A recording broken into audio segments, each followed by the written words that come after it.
Hey, what's up, everybody? Welcome to Pop Culture Philosophers. We got a great show planned for you tonight. I am your host, Rockin Robbie Billups, and we have a great comic book creator welcoming him back onto the channel. One of our favorite people to talk to. We know him as the writer of Stray Dogs, the writer and artist of Local Man, and coming up, we've got Feral, which is the follow-up to Stray Dogs, as well as Uncanny Valley. Some really exciting things to talk about from creator himself, Tony Fleecs. Everybody give him a warm station. What's up, Tony? How you doing? Everybody, so happy to be back. This is my third time. I think it's your third time on the channel. We were on another stream. I think that was Manny's channel. Crossover. But if we hit the fourth time, then we really got to start getting these jackets sent out to people. You know, you, John Lee's, Rom V.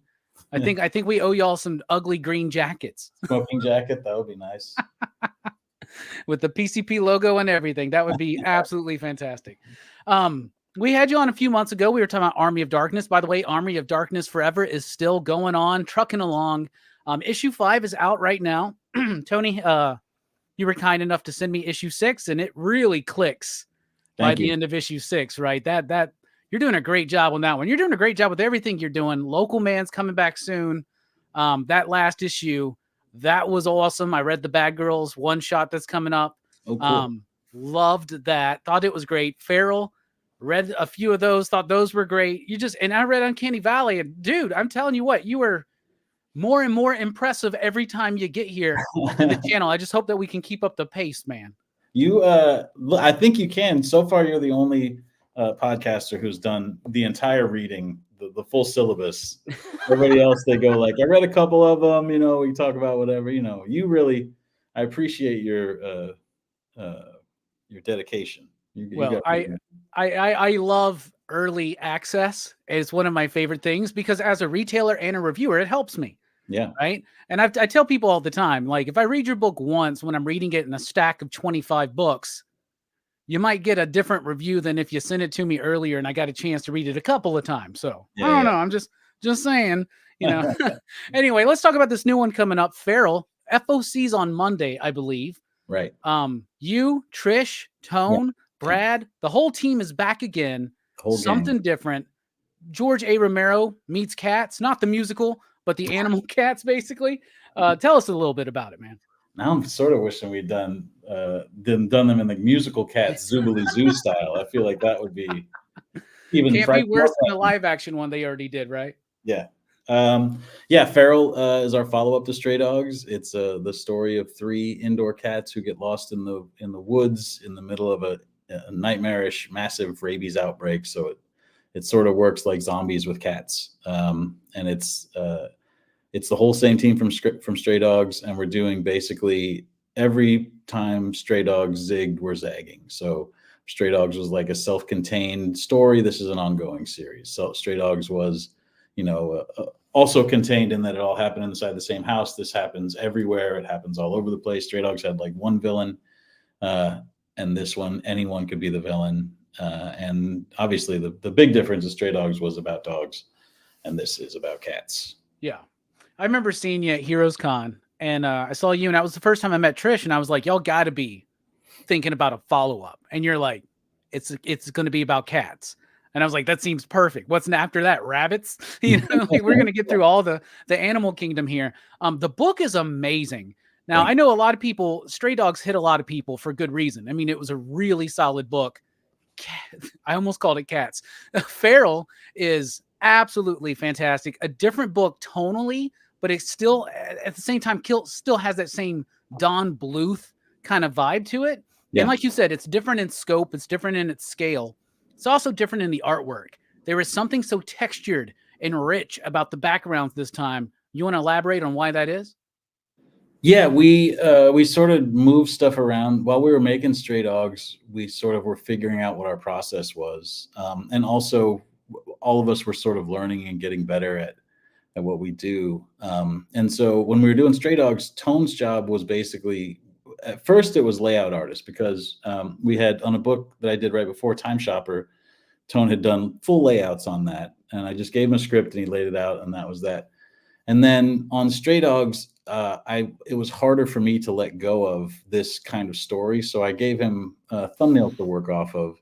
And then what Tone ended up doing was sort of like tight layouts based on those. But then as we got into it, Trish was like, it's easier for me to do this if I don't see Tone's cats, because I'll just want to, or Tone's dogs and stray dogs. Like she'll just want to replicate those exactly. You know, it's harder for her to get her head clear and just draw the dogs if she's looking at dogs already. So what it ended up being was just Tone was drawing backgrounds, and like tightening up layouts and drawing backgrounds. And but at the time he was still he wasn't digital at all yet. Tone's always been a real like on paper sort of a Luddite. And as he's, you know, started to like come back into working in comics more full time like this, he realized that like, oh, you have to be digital, you know. It's just like, you know, it used to be like he had a scanner and he had somebody to do the scanning for him. Like he was really resistant to going digital in any way. But then he realized like, oh, you have to, you know, this is not, nobody's going to sit around and wait for me. Yeah. So he had been sending like on Stray Dogs, he would literally like take a picture of the layout with his iPhone and send it to me. And Trish would just ink over that, you know, like, or draw over that. So that's how, it was like two tin cans tied together with string, you know. I was like, about to say very high tech, bro. I think Extreme Studios had a better process. Yeah, I think so. But so now he's gone digital. He's working in Procreate just like I do, and it's just like me and Tim Seeley do on Local Man. And Trish has been digital the whole time, and so it's been much easier to integrate. And so we just figured like, all right, well, since this is going to be an ongoing, let's get Tone more involved. Let's just make him co-artist of the book. So that in Stray Dogs, the credits read, you know, art by Trish, layouts by Tone Rodriguez. And this one, it just says art by Trish and Tone, because he's drawing full backgrounds, and then Trish can go in there and draw all the animals. And so everybody's sort of like getting to really play to their strengths and do the thing that they're the best at. And the upshot of it is that everything looks just gorgeous. You know, like the person who's the best at drawing cartoon cats is drawing the cartoon cats, and the person who's the best at drawing, you know, tree stumps and and like, you know, fields of grain and like old barns and stuff like that is doing all that stuff, and it just looks really beautiful. And then Brad is pulling it together the same way that he did when we did Stray Dogs, where the backgrounds are very rendered in the colors as well as in the inks now, and then the cats are not. Yeah, Brad Simpson is one of the undersung colorists in comics right now. Yeah. I remember really noticing his work on Coffin Bound, where he was coloring Danny, and it just was so striking to me, the work that he was putting in. And in this one, the colors are lush, they're painted almost, they look so like it's striking, and it's your process kind of replicating that animation, that especially the old school animation approach. It does have that vibe. It feels like I'm watching a Don Bluth film on VHS, and I mean that in the most positive sense possible. Sure, yeah, there's no other way to take that. No, Brad's like a trained landscape painter. Like he's a painter by training, and so there's a lot of times in all these books, you know, Local Man, or in this book, or when it was back in Stray Dogs, where I'll know we can just do a big shot where it's mostly sky, and then he can just go in there and it'll come out. It'll look like no other comic out there, you know? Yeah. So we're trying to lean on that a lot. And also he's good. He's adaptable. He's great with notes. So like I have this weird thing. Green doesn't print great in CMYK. And so I hate green generally in comic. Like if I see too much green, I'm just like, I don't like this. We got to figure out some other way. So it'll be like add blue to it or whatever. Your next gig is going to be a Lucky Charms comic, and you're just going to. But I told him, I was like, look, this story is in the woods, but I don't want to see hardly any green if we can swing it. And that's, you know, he's been doing pretty good at sticking to that. And I just, you know, like we have similar frame of reference, but I just told him, you know, like just go nuts. Do, you know, I want this to look, you know, like it should look Italian, or it should look, you know, it should look like a horror movie, but not like a straightforward, you know, like none of these colors need to be representative. It just needs to feel intense. Yeah, it needs to feel like Argento or Fulci did it, not necessarily Cunningham or Hooper, right? Well, right. Unless we're talking about Texas Chainsaw Massacre Part 2, then go at it, right? For sure, yeah.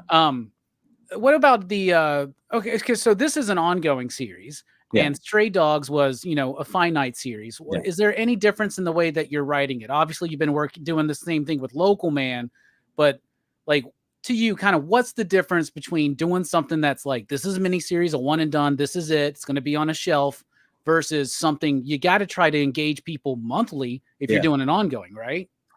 Well, yeah, I feel like doing Local Man in between these two, and like part of the thing with doing Local Man is I just want to see how Tim worked and how one of these people that really puts out comics a lot, because up until this point, every new issue of like Army of Darkness that I write is like the first time I ever wrote an issue 8 or whatever, like I haven't done a long run on comics, and so I'm interested in how people do it, and just the thing that I picked up from Local Man for making Local Man is that, like, have a plan for it, but be okay with taking a left turn, and it's sort of so like we have a plan for what Feral is, where it starts, what happens in the middle, where it ends, but there's a lot of room to sort of like go on different journeys and stuff, and we know like this sort of thing happens, but it can move around as to when it happens.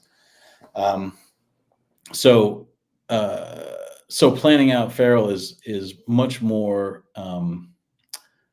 like I don't have the notebook here, but there's like a Stray Dogs outline that is almost beat for beat what happens in issue 1 all the way through issue 5 that I had figured out before I wrote issue 1. Like I hadn't written when I did Stray Dogs number 2, that was my first number 2. So yeah, this is my first issue 2. Let's be clear. And so I was very tight on how. It took a second for me to get that. I was very tight on where everything went and how it all fit together. And on this one, I'm a little more. I know where it starts and I know where the arc ends, and I let, like, there's something in issue 5 that I knew I needed something, but I just didn't know what it was. But I was okay building up to it and getting it to the place. And then when I got to issue 5 and actually writing it, a lot of times I'll like sit down with a friend and I'll just go, let me tell you a story. And I tell them the story of the whole thing. And then I go, and then something happens here, blah, blah, blah. It's almost like if you're writing a song or, this just needs something here. And so, and then you can just sit down with people and sort of like back and forth. And usually you'll know what it is. And in this case, I knew what it was, but it's just like, it's not the thing you think of at first because you're thinking of this whole big story. And if you let yourself be a little more free, that you can, I feel like I'm off. I'm way off in the middle of nowhere now. I feel like I've lost the thread of this question, but the difference between— You have a plan. Yeah. The difference between the two is that when writing an ongoing, I don't have every issue through 60 outlined. I just know what happens in issue 60-ish. And I know a bunch of stuff that's happening in, like, the teens and the 20s, and then room for us to play around. And the world that we're building with this allows for new characters and new types of characters, and like you can throw a wrench into the dynamic whenever you want, just because of the format of zombie storytelling, where like you're always picking up new survivors or going on the run from new enemies, or yeah, exactly why Kirkman had so much success with it with Walking Dead was he could just kind of go with that, right? It's why Romero kept coming back to that genre, and like there's so much that you can play with. And I like the idea that I'm pretty sure like when Garth Ennis and Steve Dillon were doing Preacher, like they knew where that story would end, and they knew how they were going to get there, but they had room to play. They got to bring in other characters, have these adventures, and move in back and forth. And I'm sure over time, as those characters and those situations in that world evolves, maybe it informs how the ending evolves and changes and shifts and morphs. And so it's always good to have a plan in a world in which, even at the big 2, we constantly basically have a string of miniseries, right? And I'm not necessarily talking about that, but in the indie world, get a lot of 4-issue, 5-issue, 6-issue series, and it's gone. Yeah. And one of the things is, no matter how hype it is at the time, a few years later, maybe people kind of forget about it. It's just sitting on a shelf. So I think it's important to have more ongoings, especially in the indie world. What do you think about that? Yeah, I mean, that's why we wanted to make this an ongoing, is because there's not a ton of Image books that continue every month, and Stray Dogs did well enough that we were like, well, if this does, like a quarter of Stray Dogs, we'll be able to pretty comfortably do this as an ongoing, knock on wood. I feel like that's crazy shit to say right before FOC. But just like, we loved making Stray Dogs. Selfishly, we just want to work together for as long as possible and keep making this book and have a big pile of them. But also, yeah, like I was just at Comics Pro over the weekend talking to retailers, and one of the things that retailers would tell me is that, like, there's not, with the way there's always relaunches and miniseries and stuff like that, people can dip out at any point, like, or they can decide like, oh, I'm switching to trades now or whatever. But there's not one of these, like when Saga's coming out or when Buffy was coming out or, Walking Dead, or like one of these books that people have to come back for every month because they know it comes out every month. And something like the way that Stray Dogs surprised me by doing so well, I was just like, I would love to be one of those. Be just, have a book that's on like, 38, yeah. and just like not be closing in on the end. But I've seen it also, all these books that I love, I read them, and I know you get to a certain point where you can start to see that, like, oh, they wanted to go further, but now they're wrapping it up. You can feel when they had to sort of pump the brakes, because people do sort of lose interest. So I don't know. We're going to try it out. We're going to see what happens. Heck yeah. Well, I wish you a lot of success. Feral is amazing. FOC is on Monday. I highly encourage everybody to check it out. One of the things that really hit the collector's market and just the mentality of us, one of the things we loved so much about Stray Dogs was collecting some of those variant covers, those horror movie homages. Yeah. You're continuing it with Feral, right? What are some of your favorites coming up? We're doing literally all the exact things we did on Stray Dogs in this book. Like, it's sort of like not changing your socks in between championship games. Favorites coming up. Let's see. Well, we're in the early part now, so I'm still doing mostly real recognizable ones. Like issue 1 is the Romero trilogy. B covers is Dawn of the Dead, and then Day and Night are like incentive covers, which is a little bit shitty. But I was just like, I want to put those all together on one issue, and I want it to come out and be like, this is a zombie book, like this is zombies with cats. Yeah. I remember, and when I saw that, I was like, as a retailer and a fan, I was like, ain't nobody getting this Day of the Dead one but me. Sorry. Exactly. But yeah, we got a Megan one. That's like a newer popular horror movie. I dug that movie. So we got one of those. We're doing a 28 weeks later, because we did 28 days later on dogs.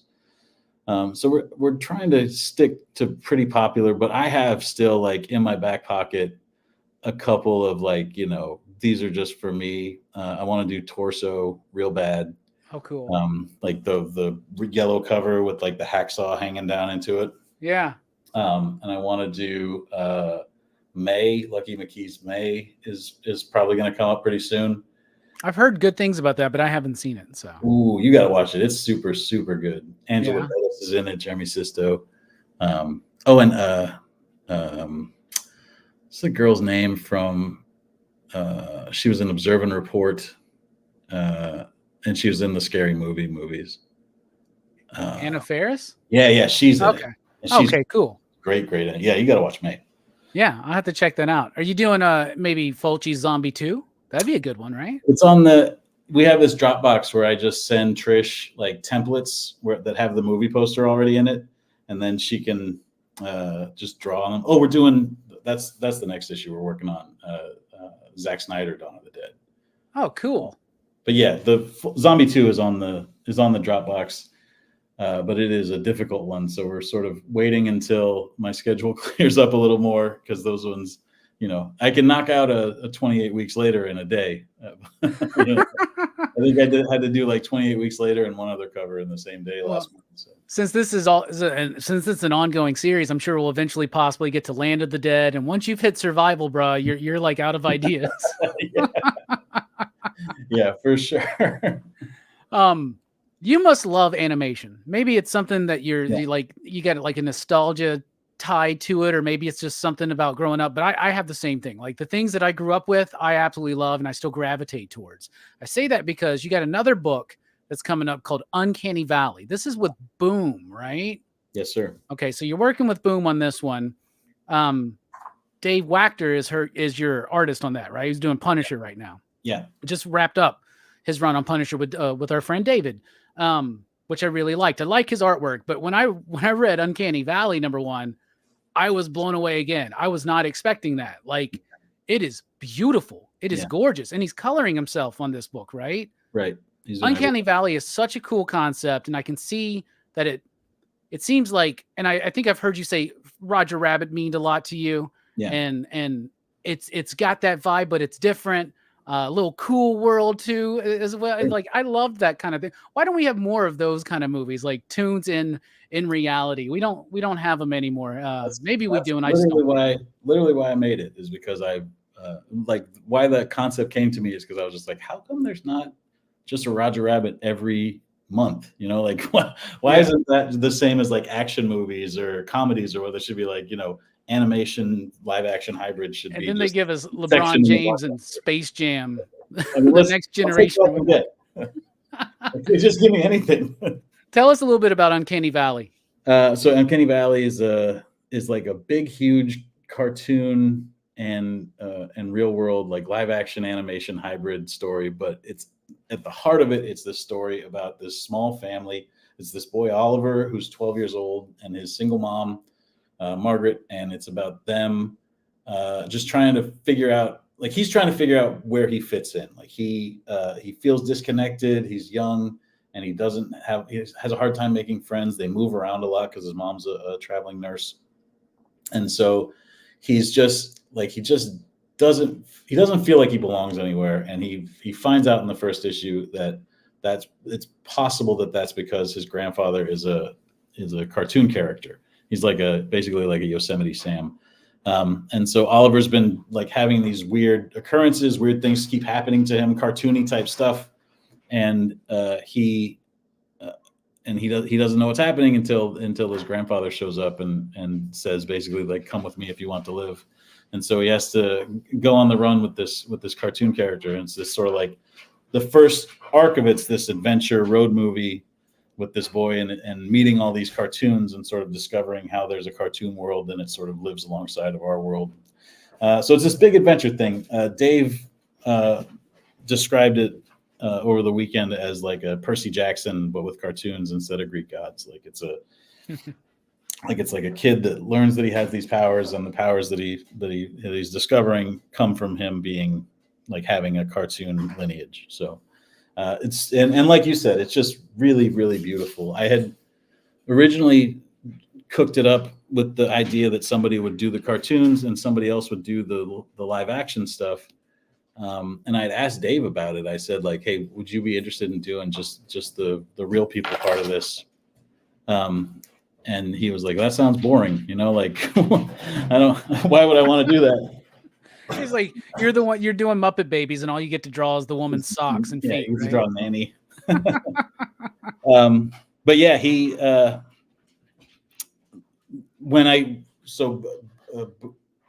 John Moisen at Boom approached me and was sort of like interested in figuring out something to work on, and I sent him like all of my creator-owned ideas, stuff that I've been cooking up, stuff that I hope to work on. And Uncanny Valley was literally just like, I've been working on it for 10 years. So I had notes and notes and notes, but all he saw was just like a one paragraph thing in like this PDF. 10 years. Wow, dude. Yeah. I've been cooking really, this one, man.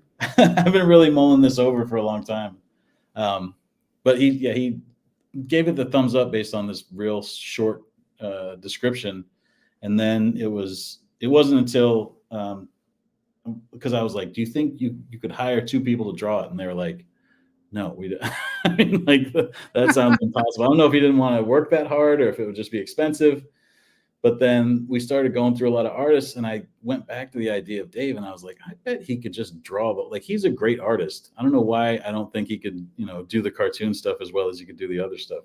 Yeah. So I texted him and I said, hey, remember that thing that I told you about years ago? What about, you think you do the whole thing? And he was like, yeah. Like, that's what I do, Tony. And so then we just started kicking designs back and forth, and he got his deal going with Boom, and the stuff that he's turning in, you said it, like it's just beautiful. Like he's really, I feel like I'm lucky that I got him right now when he hasn't done a creator owned book in so long, because he really wants to show off and show out, like he wants to really do work that people take a look at. I think that's all I can suspect from seeing this work, because it really looks like this fucking guy wants people to talk about this. Oh, it's really good, and like his work on Punisher is good. It's really solid. But like if you're out there reading his work on Punisher, you ain't seen nothing yet. And the way that he's able to differentiate between the characters, it does have that sense of, because the real world, I mean, it's all valid and real in this story, and that's one of the things I like about it. But in the real world, everything is like rendered more fully and 3-dimensional, and the art and all that. But then when like Grandpa Yosemite shows up, and he's like straight up flat, and just it works, and it's a really, really cool book. It starts when those birds come in, man. Anyway, the first issue is incredibly well crafted. Boom has a really great program with retailers, so it should not be difficult for people to find, should not be too hard for a shop to commit to ordering heavy on the first issue and pushing those, because I think it will sell units. Because you got some work that's coming out, and you've been working on some of this stuff for a long time, 10 years even, we just found out, right? Yeah. And we're in a time now where we just kind of came out of a lull, I believe, where there was a lot of lackluster like the levels of excitement were very low. But right now, with Marvel doing the Ultimate Universe, the Energon universe that they're doing over at Skybound right now, I am seeing, and then honestly, the Conan stuff that Jim Zub is spearheading over at Titan, that is bringing people back into the shop. And these like books like Feral, books like Local Man, and of course Uncanny Valley, these are perfect books to get people, hey, check this out, because it ties into something familiar, but does it in a different, exciting way. So I think you're really poised to have a really breakout year this year, Tony. Like you already haven't had them, but this one in particular, I think you're really have too many. I think that's what I'm learning. Yeah, you thought you could only get one Stray Dogs in your life. I think you're about to have a few, man. So Uncanny Valley is amazing. How's the relationship with Boom? How's that working? It's so far it's going good. I just spent the weekend with them. Like I said, I went to Comics Pro, and Boom was a presence out there, and so we set up. It was us, and it was Pornsack and Jesse Lonergan who are doing Man's Best. Oh, and yeah.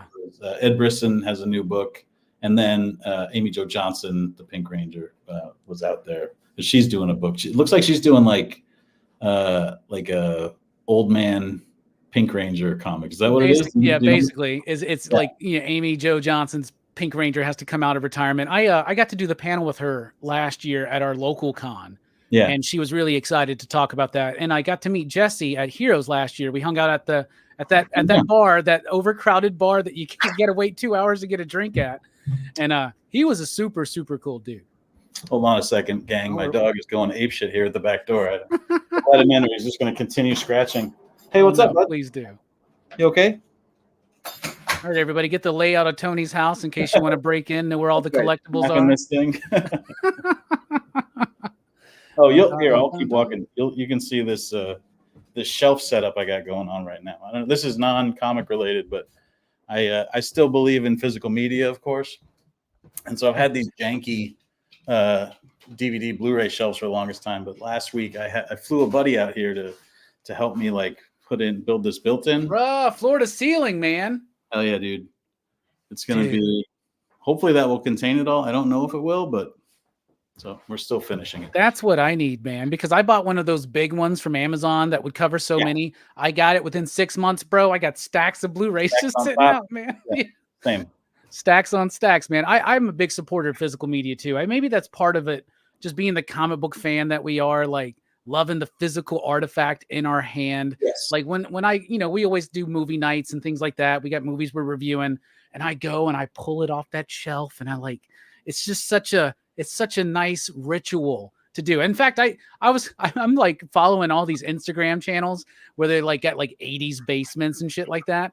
And this one dude the other day was watching Scream on Laserdisc on a 3-color projector. And I was just like, that guy's living the life, man. Yeah. Imagine sitting there with that guy. Yeah. I like to take I'll get like the Vincent or the Severin or what, like, I follow all those like specialty labels, and then I'll buy those horror movies. And then when I'm sitting there drawing Local Man or doing covers or layouts or whatever, layouts not so much. I got to sort of super pay attention to that. But if I'm just sitting there drawing or inking, I like to throw on one of those specialty label Blu-rays and then just go through every, watch every commentary, watch every special feature, whatever, really like suck all the marrow out of one of those fucking things. You got to devour that. That's why, like, you're probably like me when you get a Blu-ray and you're like, this thing ain't even got a commentary on it. Yeah. Like, what the hell? The bummer is all the Italian ones, like the special features, will be in Italian. So I can't draw and learn how they made, something is killing not something is killing the children. Look what they did to the children or whatever. Yeah. Well, eventually you'll just absorb it by osmosis, and you'll start speaking Italian randomly, and you won't even know why. And it'll just be like, wow. So I've heard you in other interviews talk about Uncanny Valley kind of having an influence from Planetary. Yes. Right. And I have heard this from so many other people. When we have Ram on the channel, when he was talking about Vigil coming up, he was like, it's kind of like Planetary. He sent me his like pitch to DC. And the first thing is, this is a spiritual successor to Planetary. Even right now, the Outsiders book is a Planetary book. I've heard so many people be like, oh, like Planetary. We are at a point now where we're so far. First of all, it makes me feel old to think that book is so old, right? But it's a classic now, like Planetary. What do you think about the influence of Planetary on comics today in general? Well, yeah, I mean, I guess it makes sense. It is 20 years ago. All the people who were like influenced by that book they're working now, and they're making these books. I think it's bound, like a lot of this, all the stuff that influences me is 20 years younger than all the stuff that influenced the generation before me, right? Like I still love, Dark Knight Returns and Watchmen and stuff, but the stuff that was influenced by those books was made 20 years ago. So I think it makes sense that these books would all sort of be coming out. I mean, I don't think anybody's going to read Uncanny Valley and Outsiders and go like, these guys are all just ripping off Planetary. But, I mean, Outsiders maybe. Yeah, Outsiders 100%. But Uncanny Valley was I just remember when I was reading Planetary, either the first time or maybe the second time through, and just thinking how cool it is that he just decided like all that stuff that you like is real and you just don't know it, right? And so like that's what I took from to make Uncanny Valley out of, just the idea of every cartoon that you love is real somewhere and you just can't see it, Yeah, I love that concept. And it really, that first issue, when, how does this kid not know he's a cartoon character, brother? I'm just like, right. Well, you just feel, I remember being that age and anything that happens, you're like your body's changing. We don't have to get into how puberty works, but like anything that happens to you, the birds and the bees with Tony Fleecs, you just feel so ashamed about it, and you assume that like your friends aren't going through it or your parents didn't go through it, and so like you just don't talk about it. You just sort of like quietly, wait until you meet some kid that's just like, oh yeah, I whack off all the time, and you're just like, oh Jesus, this is normal. Oh. Thank God.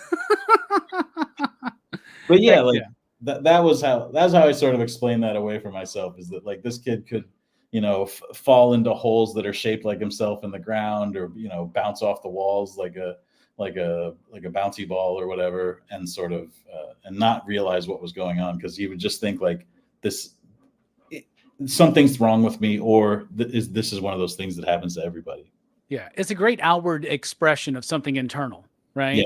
like especially visually. Like and y'all are like clicking all those buttons off in that first issue. So I'm excited to see how that develops.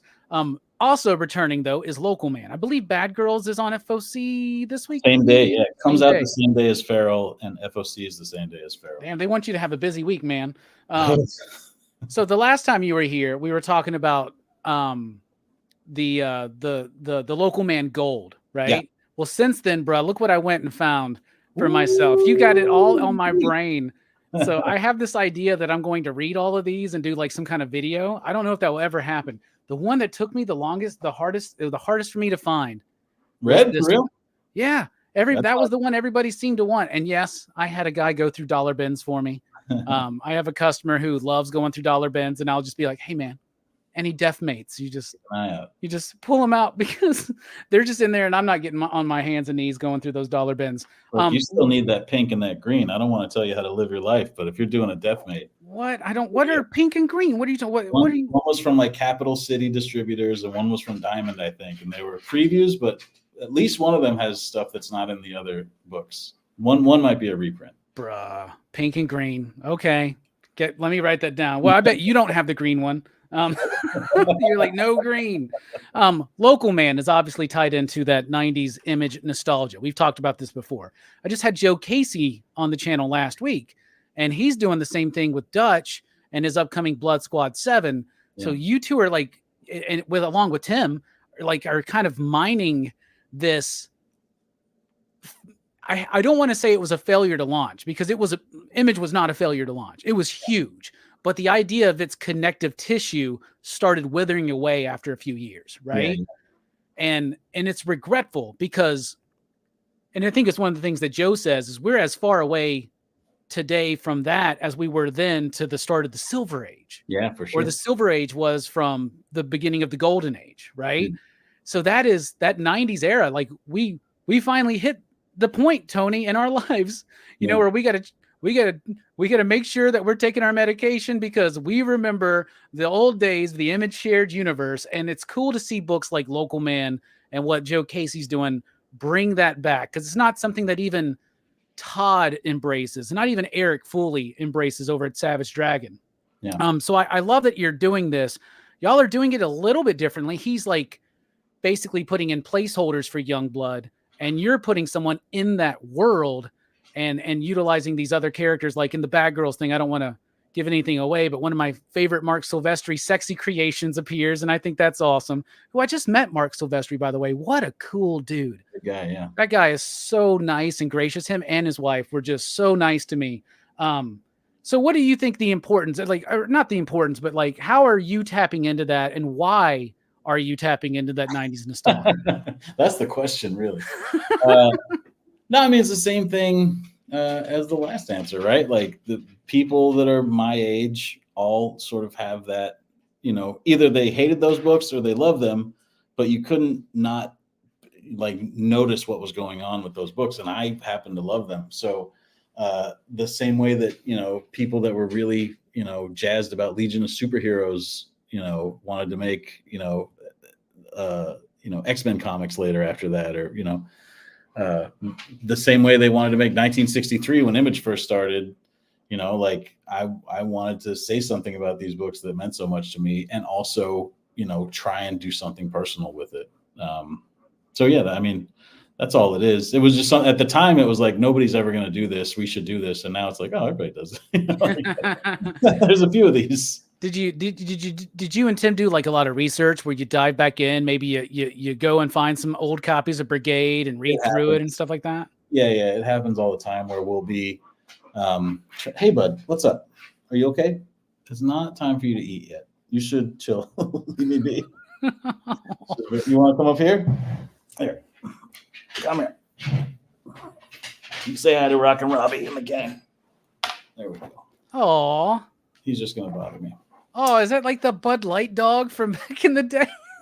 Is that Spuds McKenzie? He just got a bath, so he's not too stinky. Okay. No, I'm sorry. What was the question before I was so rudely interrupted by this fool? Well, you go back and you reread. Oh, yes. Yeah.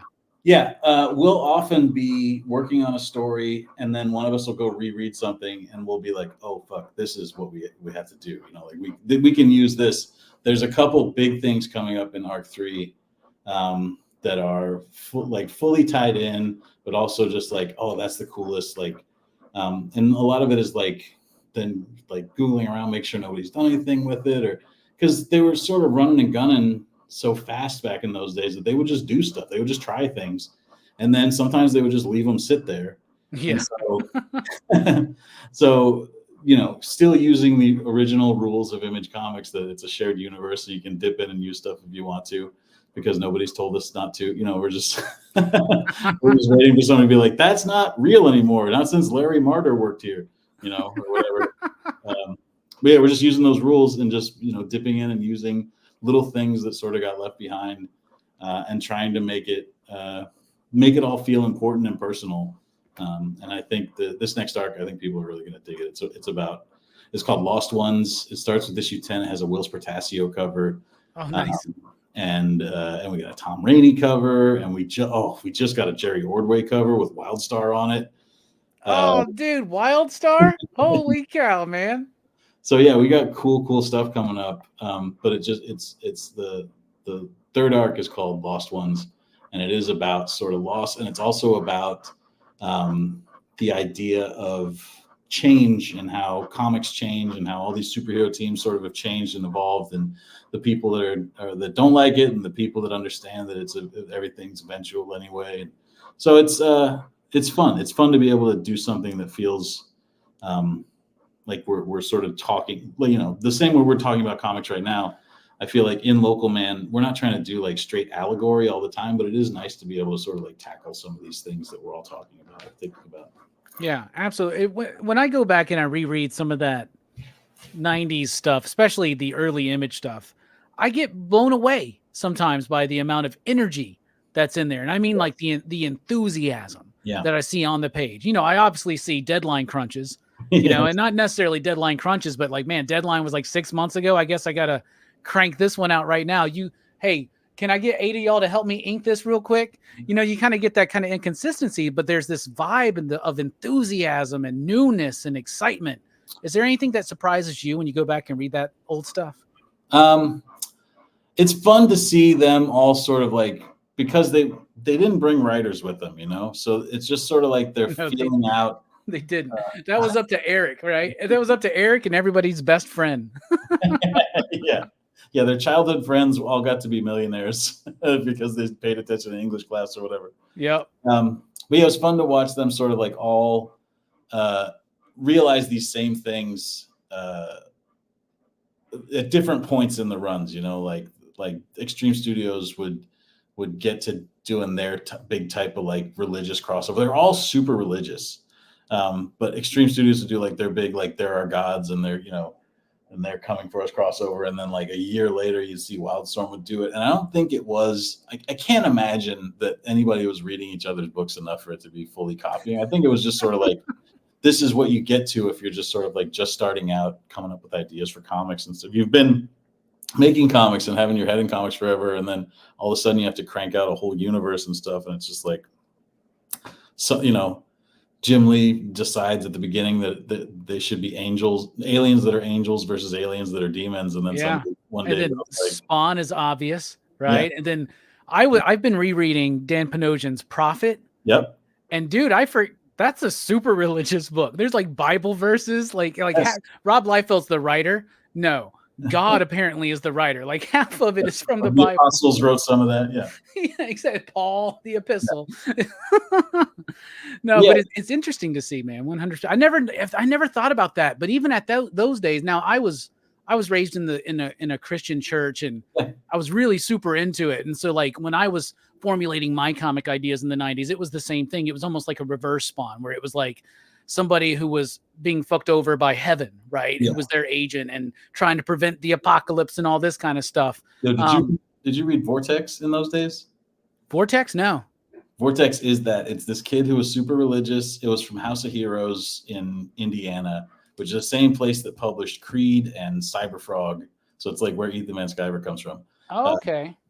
So then the Vortex guy made Snowman was like his big hit, but Vortex is reverse Spawn. It's like a religious, like if a 15-year-old religious kid wrote like a very over the top emo Spawn comic about an angel, you got to find it. I think that one's a little expensive because it's the first Cyber Frog, but it is heavy. If you grew up a Christian kid like I did, reading this thing, you'll just be like, you'll get douche chills. It's oh man. but at the time reading it, I was just like, this is incredible. This kid gets it, and he's doing like his best McFarlane impression at that time. Yeah, definitely one to look for in the dollar bins. Vortex. I wonder if this is because that in the 70s, a lot of people are getting into new age and occult ideas. And then we had the satanic panic. Yep. And I remember being in the 80s, like being taken to my church and being prayed over because I was listening to fucking Kiss or something like that. Right. Yeah. And so I wonder if it's kind of like a response to that, but almost an embracing of it. It's weird to actually see that. Now I know that Rob's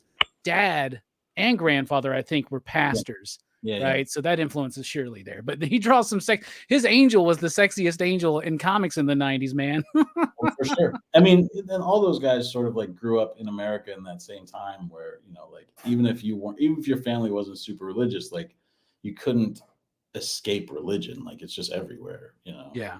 Do you remember those, it was like a series of videos or TV specials called like Turmoil in the Toy Box? Yes. My dad had the book. We weren't allowed to have shit. What could I watch? I think we could watch G.I. Joe because they had a lesson at the end. I was able to carve out little exceptions. Ghostbusters was straight out. Oh, wow. Was out. It was rough. No Masters of the Universe. Oh, of course not. There was a Masters of the Universe reference in something. What was that? Something I read today, I think, of yours. Was it Uncanny Valley? Oh, yeah. Okay. He was watching like a Masters of the Universe. They're like the Skeletrons. And I was just like, wow, I'm writing that down. You could make a whole book on that, Tony. Come on. Yeah, in the Turmoil in the Toy Box book, I remember it started out with when pastors tell like those fake anecdotes where I was talking to a young person the other day and he said, how come, Yeah. And they told a story about a boy who was playing with this He-Man toy in church.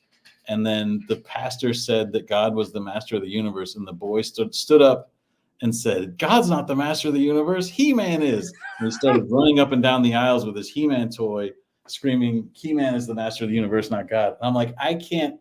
That seems like the biggest lie I've ever heard of in my life. And if it did happen, we could all just move on with our lives. This doesn't have to become a whole book, just like. If it did happen, go kid. Where's that kid now? Exactly. Let's make a book about that kid. Let's talk about his life. I remember that. I heard that the Masters of the Universe thing, like, only God is the master of the universe. And the other thing I would hear is from Transformers, because Transformers said till all are one. They're like, that's the one world order. That's the new world order. That's the Antichrist regime right there that the Transformers are trying to bring in. I'm like, they're trying to stop Megatron from killing people and sucking all the energy off the planet. Come on. Early QAnon. It made me get into it more, Tony, is what it did, man. I was like, give me more skulls. Give me something gnarlier than Freddy Krueger then. Like let me dive in deeper and look what they did. Yeah. How'd that work out? Yeah, exactly. What do you think about the current state of the comic book industry? Where do you think where we're at? What we could do to improve and what's going well, and what do you think? It's something I've been asking people lately because y'all been giving me really good answers, giving me hope. I didn't prepare a good answer. I can only speak for myself. I had a book like Stray Dogs that was a life-changing book, and right now I'm making a book like Local Man that's very well regarded, but is more of a labor of love, there's not speculators for Local Man the way there were for Stray Dogs where I could buy a house now or something, it's just it's more of a just like a job that you have but I get to make comics for a living, it's like my dream job, but it's not the smash hit that the first one was. So I have this sort of like tilted perspective on how things should be because I'm just like, well, I made a comic and it should always be like this, I'm sort of like coming back to reality on that.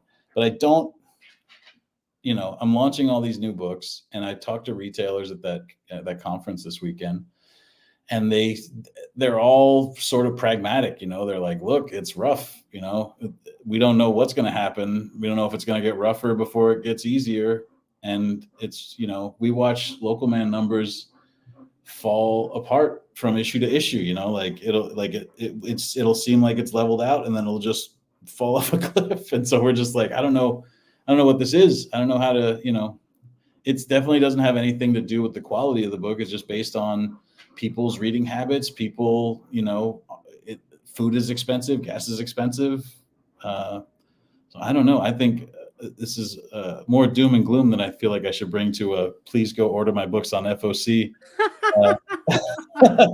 But I guess I'm more just watching closely to try and see, where it goes than having any idea of where it's going. For myself, I'm fortunate that, Stray Dogs did do well enough that I have these opportunities to do books like Uncanny Valley and Feral and Local Man and even Army of Darkness, where I'm sort of given a lot of leeway to just sort of cook.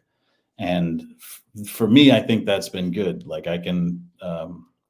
I spent years doing licensed comic and working for other people and sort of like scribbling down ideas, and like when I do it, it'll be like this. And so I'm taking this opportunity that I have right now to show off as much as I possibly can, to like, this is the kind of stuff that I want to do forever. So I would love to just be able to do this, Yeah. So, and I do think that's, people talk about manga and how come American comics can't sell like manga. And I do think part of it is like every manga you buy isn't, it's not a spinoff of X-Men. It's not a spinoff of Batman or whatever. Like if you hear about this story about a kid with a cartoon grandpa, that's all you need. You can read issue 1 of that or volume 1 of that and take off. And so in that regard, I feel like I'm hopefully doing the right thing for the comics market. But certainly for myself, I would love to just, nobody wants to have a boss, right? Yeah, right. Be able to do whatever you want for your whole life. And so so far so good on that regard. We'll see. Yeah. Well, as a retailer and as a reviewer, I appreciate what you do and what people like you do, because you make selling books easy, right? Like when the book is good and I push it on someone who I know is going to like it, I've made a customer for life. They'll come back. They'll take my recommendation. And a lot of the things that I see that we need a healthy mainstream, right? And I don't think we've had a super healthy mainstream over the last few years. Yeah. Some of that's starting to change. Like I was talking about, the Ultimate success has been really surprising me and a lot of other retailers, right? The Energon, the Ultimate Comics. And then the Energon universe is super exciting me. And it's crazy to think that like, yeah, Robert Kirkman, yeah, that's mainstream. That's Transformers, that's G.I. Joe. I have never sold this many copies of Transformers and G.I. Joe every single month. And it's bringing people into my shop, and I'm able to have product like Feral and Uncanny Valley that is infectious. Those books are great. Those first issues are so amazing. There's a moment in issue number 2, by the way, of Feral, where I literally was like, fuck you, Tony. No way, man. You probably know what I'm talking about. And I'm just like, no. So it's really good stuff. So I encourage everybody to check that out. If you haven't checked it out, Local Man. First trade is out right now. We got Bad Girls coming out, then a second trade, then the third arc starts, right? Yeah. So Local Man's a great one too. Cooking along. Yeah. If you come to my work through Stray Dogs and Feral, and you have any sort of interest in superheroes or 90s superheroes, Local Man is for you. It's the type of stuff that I do in Feral and Stray Dogs, but with pouches and well, and I know we were talking a lot about the 90s extreme stuff, but it's also just as much influenced by 90s Vertigo, and you can definitely feel that in it. So it's like the best of both worlds. What if these worlds collided? And what's crazy is they actually did, in a way, because like Alan Moore was writing Wildcats, and like Neil Gaiman wrote Spawn, and like what a world we had one time in this industry, right?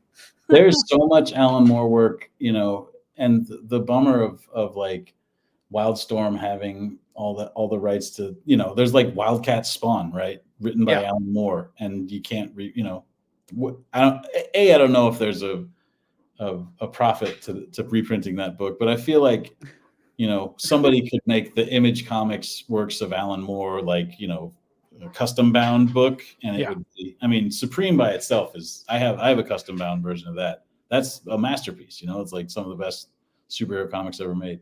Oh, that's awesome. Yeah. I do think that if they repackaged it as a hardcover, they work together, right? They could probably do it. They seem to have a decent relationship with Todd McFarlane right now. Yeah. He's doing their toys. They did the Batman Spawn. When they did the Batman Spawn, they came out with a hardcover of the Frank Miller, Todd McFarlane Batman Spawn, and then the Klaus Janson, I think Chuck Dixon maybe, but the other Batman Spawn, right? Yeah. So like, here's what's crazy, Tony. Those are in my dollar bins. Yeah. All day long, but that $30 hardcover sells constantly, and I'm just like, okay, great.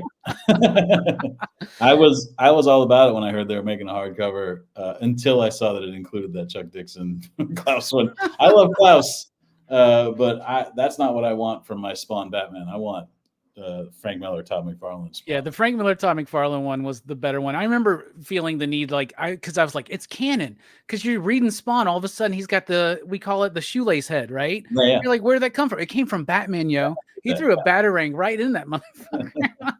Yeah, with the DC one, it felt like, because there was this, like people, old school guys that were still at the big two, like Peter David and Mark Waid at the time and stuff would be like, these guys, they don't know what they're doing. They suck. So I feel like when they made Spawn Batman at DC, they were like, we should do it you should make this the way you make a Batman, not this bullshit Spawn stuff. So it's like, it's like just like a brown and gray Batman story. And then Spawn shows up in it too. And they're Satanists and stuff. And you're just like, come on, man.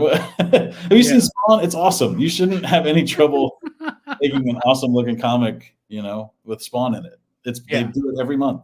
They should have had like Klaus, ink over someone for that one in particular. They could have and you're exactly right. They were like, well, it's almost like we're going to teach these kids how to do it. Cause there's still to this day animosity at the Image founders from some people embedded in DC and Marvel, right? Cause they were like, they showed them up is what they did, man. They had to kill Superman to try to catch up.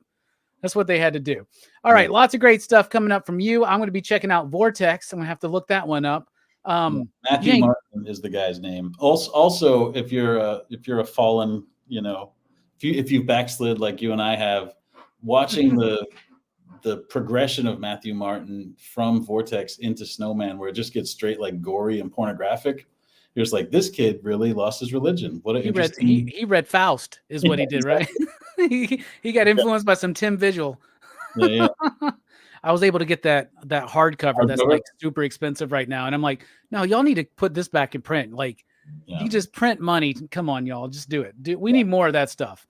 I want a complete collected edition of Cherry Pop-Tart. I love all that gnarly cool what stuff. I just got was the Cybernary Nick Banabat artist edition that they put out on the Wildstorm group. You know about that? Really? Wow. I didn't know about that. Wildstorm Facebook group puts out these like collections every once in a while. They did a Scott Clark one, they did a Brett Booth one, and they just did this one for Nick Manabat Cybernary that is just like high quality reproductions of their original art, like an artist edition, but the one that there wouldn't be enough market for out in the broader public. And so they just put these things out where they don't charge extra for them. They just charge what it costs to print. So there's no like copyright issues. But yeah, beautiful. That kind of work too, that kind of like Fausty, they call it Outlaw Comics on kayfabe, Yeah. Oh, you got to send me a link to that group, man. I got to check it out. Yeah, we'll do. Yeah, that sounds right up my alley, man. 100%. Any con plans for the year, man? Oh, of course. Yeah. I'm going to be in Arizona next weekend for like a 1-day thing, Comic Art Festival or something like that. And then I'm going to be at C2E2. I'm going to be at WonderCon the weekend that Feral comes out as well. Oh, nice. So yeah, I'll be all over the place. I'm not necessarily on these shows as websites because C2E2 and WonderCon specifically, I'm just like some retailers putting me up, Okay. So I don't have to go through all the rigmarole of dealing with Reed or Comic-Con International, which I normally would never do. I don't like that shit at all. That's time I could be spending making comics. Have you thought about coming back to Heroes, man? We're getting a good crew together this year to go. I would love to. When I went the last time, I went with Hero Initiative brought me out. Same deal. Shelton or whoever invites people now, I'm not on their radar enough. They like more of an old schooly, old school pro or like an artist type. Yeah. So I would have to either come out with Hero Initiative again or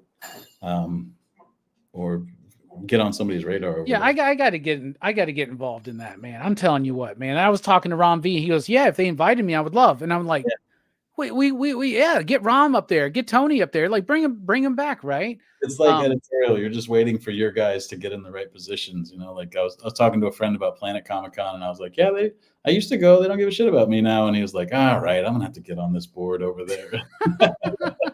Yeah, how do I get on the board at Heroes Con? I just got to go up there and talk to that guy. Yeah. Dude, absolutely great conversation. Thank you so much. You got lots of good stuff coming up. Any final thoughts, Tony? Let me just tell you all the shit so we can have it out there one last time. FOC for Feral, the follow-up to Stray Dogs, is this Monday, March 4th. Order that and Local Man Bad Girls from your local comic store, please. Feral comes out every month. We are working on issue 7 of it right now. Tone's drawing issue 7. Trish is finishing up issue 6. So we're way out and ahead. We're planning on putting this book out pretty regularly. And so that's March 4th, March 18th, FOC for Uncanny Valley from Boom, and for the Local Man Volume 2 trade paperback. They just moved the FOC on that Local Man trade, but basically everything important in my life is up in the air until March 18th, and then I'll know, whether or not I have to sell my house and move back to my parents. You have to become a local man. That's right. That's a return to my hometown where everyone hates and fears me. Yeah, exactly. Superpowers of making, drawing buttholes in comics anymore or whatever. Oh, by the way, the whole couple issues where he's tripping. Yeah, I loved the hell out of that. That was great, dude, and it was accurate. I just say that, not knowing. I've heard it's accurate. Well, listen, we actually did heard. Me and Tim are a couple of squares, so we had to ask around. We knew we wanted to do it, but we didn't. I don't have time in my day to let go at all. I'm you carve out 6 hours to figure it out. Yeah, I got deadlines. So I'm glad to hear it. That's good. That's good to know. No, it works. And y'all can catch us live again on the channel tomorrow night. We're going to be doing the best comics of the month stream. We got a great panel to talk about our favorite comic books of February 2024. Tony, thank you so much. Good luck with everything. We'll see you again. You out there in the PCP Army, do what you got to do. Go buy Tony's books, like, share, subscribe.